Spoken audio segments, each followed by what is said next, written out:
Kusawe mune kitundu omubiri gw'omugenzi John Ssebaana Kizito gujjiddwa okuva mu maka ga Uganda Funeral Services e Bukoto okutwalibwa ku kitebe ekya Kampala Capital City Authority.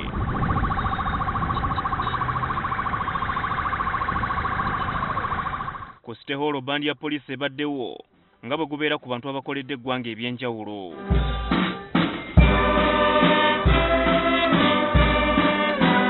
Abakungubazi okubadde abooluganda Lord Mayor wa Kampala Elias Lukwago, Nankulu wa Kampala Jennifer Musisi, abakulembeze mu kibiina kya DP bakira bawuba bendera z'ekibiina bonna babaddewo okukungubagira Ssebaana. Oluvannyuma babaddewo olutuulo olw'enjawulo okusiima emirimu Ssebaana gye yakola mu Kampala wakati wa 1998 ne 2006. Ekiteeso ekisiima Ssebaana kireeteddwa amyuka Lord Mayor Sarah Kanyike n'ekisembebwa bakansala abalala. Kanyike anokoddeyo okumaliriza ekizimbe eky'ekitebe ky'e Gombolola y'e Rubaga, okufunira ekitebe kya Kampala Central wofiisi, okuzimba omwala gw'e Nakivubo ng'egimu ku mirimu Ssebaana gye yakola.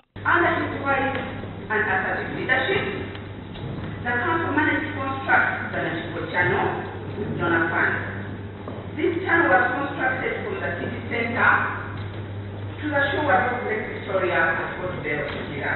As a leader, he looked towards the nation.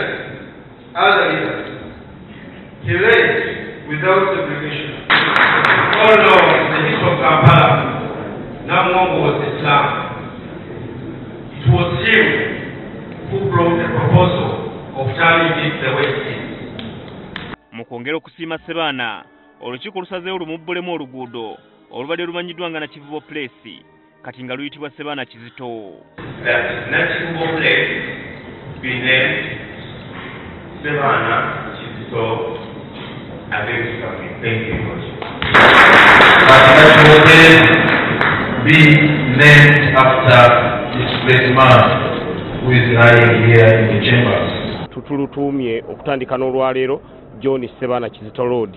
Era olwo nga tulumuwadde okusiima emirimu gye, ate ekyo katukitandise buli meeya alina kye yakola Mukama Katonda bw'amujjulula nga tukyali balamu naye tubaye tuliiwo ababaawo abalala bonna ekyo kigenda kutambula paka ku bameeya bonna. Ku lwa bameeya abawummula, Christopher Iga ayogedde ku Ssebaana ng'omukulembeze azannya ebyobufuzi eby'ekikulu ebitasosola. Najja nambuza yigo oyagala ogenda mu NRC ne mugamba nedda sijja genda mu NRC. Bw'oba oyagala ogenda mu NRC gw'oba ogenda ze sijja genda ye politics w'ekikulu gwe njogerako ne tukkaanya era n'agenda ze neesigala wano. Abakulembeze abalala okubadde Ssenkagale wa DP Nobert Mawu basabye ababaka ba Paalamenti okuwuliriza okusaba kwa Ssebaana bagana okukyusa ssemateeka okujja ekkomo ku myaka omukulembeze w'eggwanga kwalina okukoma okufugira eggwanga.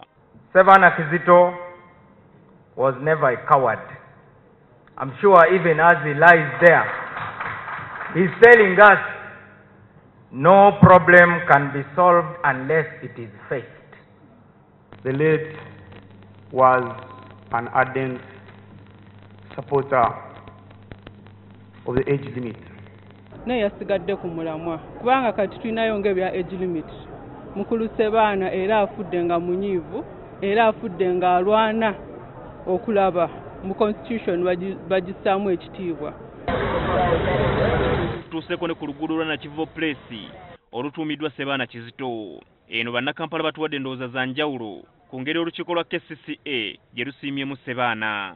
Kibadde kirungi nnyo era kubanga wadde yafudde eky'okumubbulamu erinnya lye era kyaddembe kirungi nnyo asigale n'erinnya lye kuba omwala yagukolera ddala okitegeera.